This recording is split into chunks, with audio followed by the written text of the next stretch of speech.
Sassy Grass, you bet your AAR. It's Muscle Car of the Week.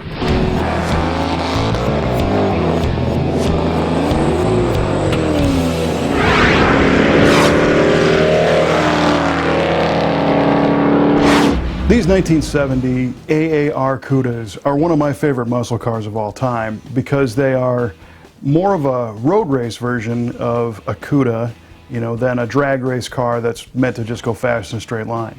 I mean, these cars definitely went fast in a straight line as well, but they were patterned after the Trans Am cars. And the short version of the story is that for a manufacturer to be able to compete in Trans Am racing, they had to build at least 2,500 versions of a car for the street to be sold at local dealerships to have that same body style and options qualify to be a Trans Am racer, right? So in this case, these AAR Cudas were a spin-off, basically, of the 1970 Cuda that was built by Dan Gurney's All-American Racers race shop. And that car, there was a couple of them made. The most famous one was piloted by Swede Savage throughout 1970. The car didn't do that great in competition, but it's still super, super cool. One of the rules for Trans Am is that you had to have a 5-liter or smaller engine in the V8 class. So the competitors from Ford and Chevy both had 302s. The Camaro Z28 with a 302. Of course, the Ford Mustang had a 302. And the Gurney-built motor for competition measured 308 cubic inches, right at that 5-liter mark. But for the street, Chrysler didn't have a 302, so they just put their 340 in the car, the 6-barrel, 3-carburetor setup on it. These were factory rated at 290 horsepower. 290 horsepower. Yeah, right. This thing's designed to spin real high on road race tracks and win races. This one is restored to almost perfect stock appearance. It's a little bit nicer than stock. I see that it's got some headers.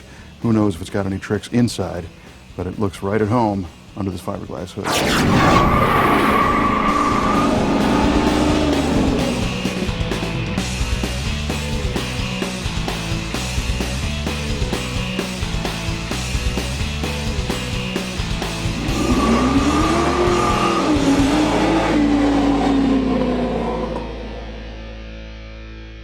They've got a high nickel block that's been reinforced internally. They were 2-bolt main blocks, so it wasn't like an all-out race block, but it had an aggressive cam, better flowing heads. They had special exhaust, and most notably the exhaust tips that exit in front of the rear tires. So it was a high-performance car. They had a performance gear. This one's an automatic, but it's got the slapstick shifter. And what that means is when you normally drive the car around, you push the button, bring it down into drive, and go on your merry way. If you have a problem, you can just push it into neutral, and it just stays there and it won't go into reverse by accident. But when you want to go racing, you pull it down all the way into first gear into slapstick mode, and now you can bump through the gears just by pushing the shifter a click at a time, and it'll stop once it gets to drive. It won't let you go any further, so you don't accidentally go past driving to neutral. But then you push the button, it goes into neutral, and it won't go into reverse. Nice little safety feature. Overall, I think they made about 2,724 of these AAR Cudas between March and April of 1970, but there's rumored to be about 110 of them that were made in this particular color, which is known as Sassy Grass Green. When you look at it, this car is covered in cool, racy-looking things. The spats in the front, which are like a chin spoiler extension.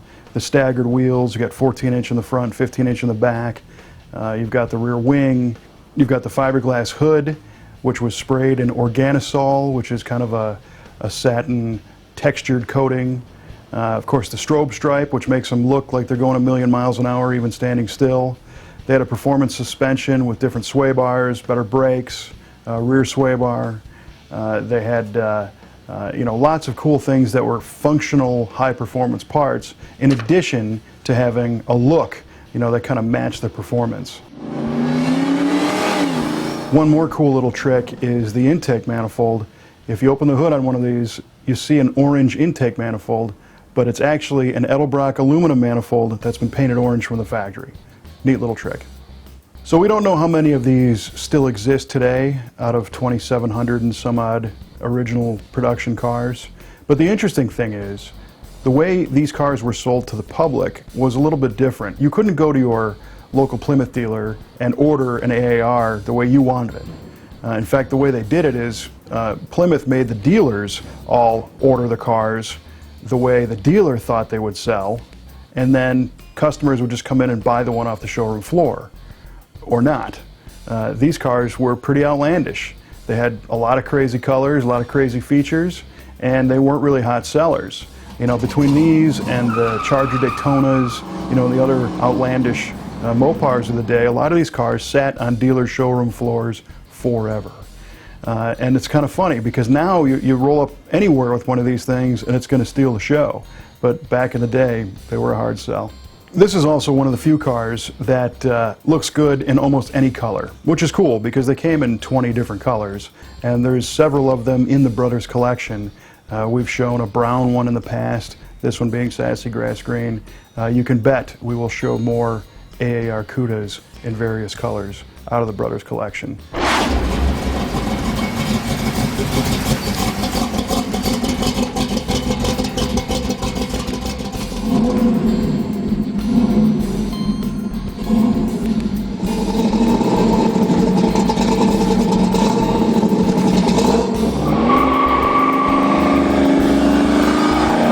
Show up at a cruise night or a racetrack in this car and everybody else will be green with envy. We've got more pictures on our website at MuscleCarOfTheWeek.com, plus our Facebook page where you can share this car with all of your friends, and our YouTube channel allows you to subscribe so you never miss an episode of Muscle Car of the Week.